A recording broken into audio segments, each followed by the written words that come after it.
studio. Hi there, Florence, for our French press review. I'll look through this morning's French newspapers.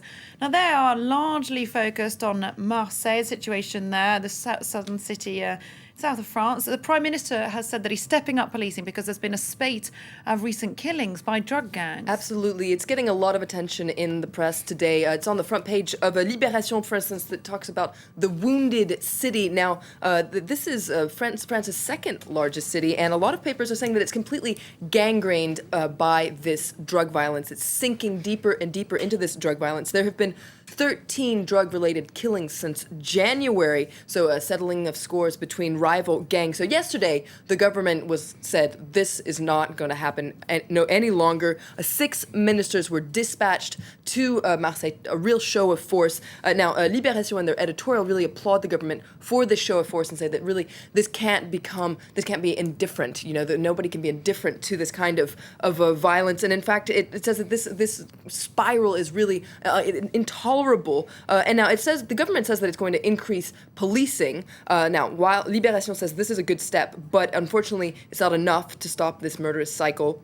What the government really needs to do is put a real action plan that's focused on Marseille, and that includes a lot of investment in Marseille, because according to Libération, part of the reason that Marseille is going down this violent spiral is because it's a very poor city compared to the rest of France. There certainly are some poor and dangerous estates there. The Christian newspaper La Croix is also focusing on that violence in Marseille. That's right. It's on the front page as well, that says that Marseille is helpless in the face of this violence. But it says, let's not get carried away. Marseille doesn't have the monopoly on violence. There are other lawless places such as Corsica or a lot of the suburbs around big cities, including here in Paris. Now, it says that, it's going to take a long time for the authorities to really get an upper hand here. And it also says that reinforcing police officers is not enough, but neither is pumping money into these troubled areas. This is really interesting in the editorial. La Croix says what's really needed here is a conscious awakening among drug users. They need to realize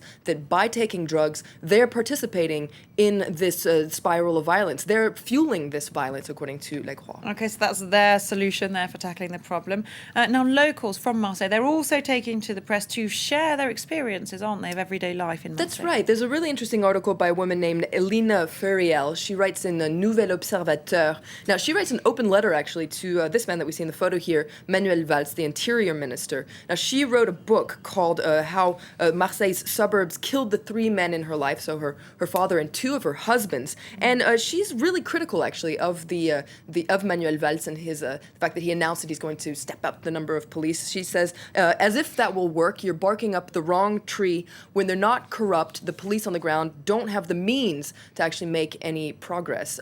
Now, actually, a police officer gives an interview to Libération. Now, he was stationed in the northern area of Marseille, where a lot of this violence has been taking place, and he's also very critical of the government's policy that's based on repression. He says that the problem is that these projects have been completely abandoned, and what's really needed is to come back to the basics, to have a real local police, police officers that actually are on the street and that know people. He says that would be a solution to cut back on violence. Okay, and this is something that we're seeing across some of the newspapers, criticism about how political the government's response has been. That's right. There's this feeling that this has really become a kind of PR campaign for the government. If we can read more about this in Le Monde. It points out that this Interior Minister, Manuel Valls, really took advantage of the situation to lash out against the mayor of Marseille, a man named Jean-Claude Gaudin, who's from the opposition UMP party. He basically said he hasn't been doing enough to have it be a safe city. Now, you must bear in mind that municipal elections are coming up next year, so it seems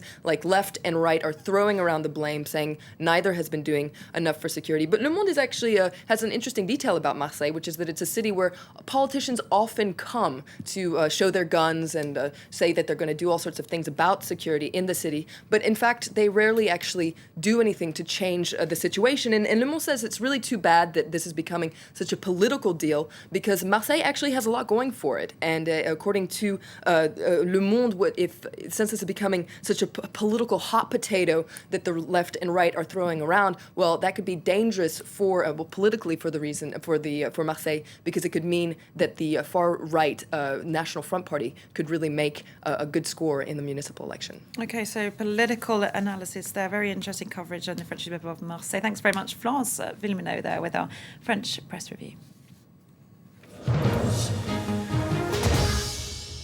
Stay tuned to France 24 Live from Paris continues. The latest international news and headlines coming up very soon.